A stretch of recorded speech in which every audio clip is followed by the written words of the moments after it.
అందరికీ నమస్కారం. రామాయణం మన మాటల్లో.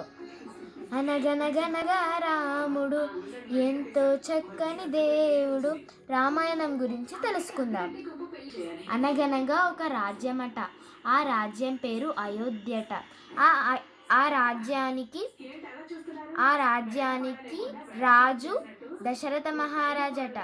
ఆ మహారాజుకు 3 భార్యలట: కౌసల్య, సుమిత్ర, కైకేయి.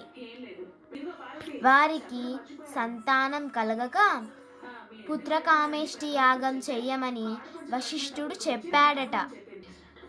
అలా యాగం చెయ్యగానే వారికి 4 పుత్రులు కలిగారట.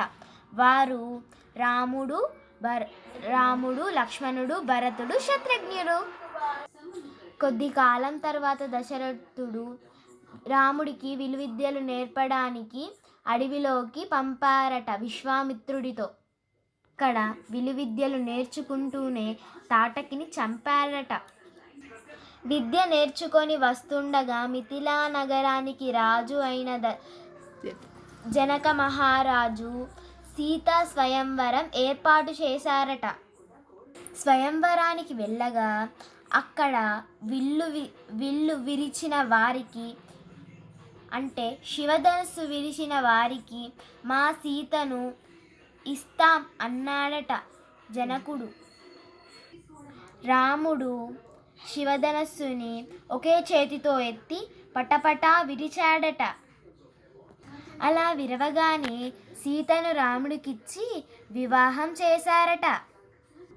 సీతారాముల పెళ్ళి ఘనంగా జరిగిందట. కొన్ని రోజుల తర్వాత రాముడికి పట్టాభిషేకం చేశారట. అందరూ సంతోషించారట. అంతలోనే మందర అనే కారుమేఘం కమ్ముకొని కైకేయి మనసు చెడగొట్టిందట. కైకేయికి ఇచ్చిన మాట ప్రకారం రాముడిని అడవిలోకి పంపేలా చేసిందట. కైకేయి భరతుడికి పట్టాభిషేకం చేయాలని మాట తీసుకుందట. తండ్రి మాట కాదనక రాముడు 14 సంవత్సరాలు అరణ్యవాసం చేశాడట. సీత లక్ష్మణునితో వాళ్ళు కూడా వెళ్ళారట. ఎన్నో కష్టాలు సంభవించాయట.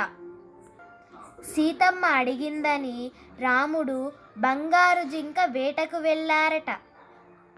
రాముడి కేక వినగానే లక్ష్మణుడు సీతమ్మను ఈ గీత దాటవద్దని లక్ష్మణరేఖ గీసి అన్న వద్దకు వెళ్ళారట. లక్ష్మణుడు వెళ్ళగానే రావణుడు సీతను అపహరించాడట.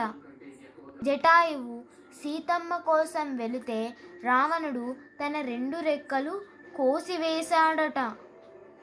సీత జాడ తెలియక రాముడు చాలా బాధపడ్డాడట. హనుమంతుని సహాయంతో సీత జాడ తెలుసుకున్నాడట. హనుమంతుని సీత కోసం రాముడి దూతగా అశోకవనం పంపాడట. ఆనవాలు సీతమ్మకు ఇవ్వగా సీతమ్మ తన ముత్యం ఇచ్చిందంట. అక్కడ జరిగిన గొడవలో హనుమంతుడు లంకను కాల్చి వచ్చాడట. తరువాత రావణ యుద్ధం జరిగిందట. ఈ యుద్ధంలో రాముడు రావణాసురుని సంహరించారట. రాముడు సీతకు చేయికొని అగ్ని పరీక్ష పెట్టారట. సీతమ్మ అగ్ని పునీతై వచ్చిందట. సీతా సమేతుడై రాముడు అయోధ్యకు వచ్చారట. పట్టాభిషక్తుడై అయోధ్యను పాలించారట. అందరూ సంతోషించారట. ప్లీజ్ ఈ వీడియో కనుక మీకు నచ్చినట్టయితే లైక్ చేయండి, షేర్ చేయండి, సబ్స్క్రైబ్ చేయండి. Thank you.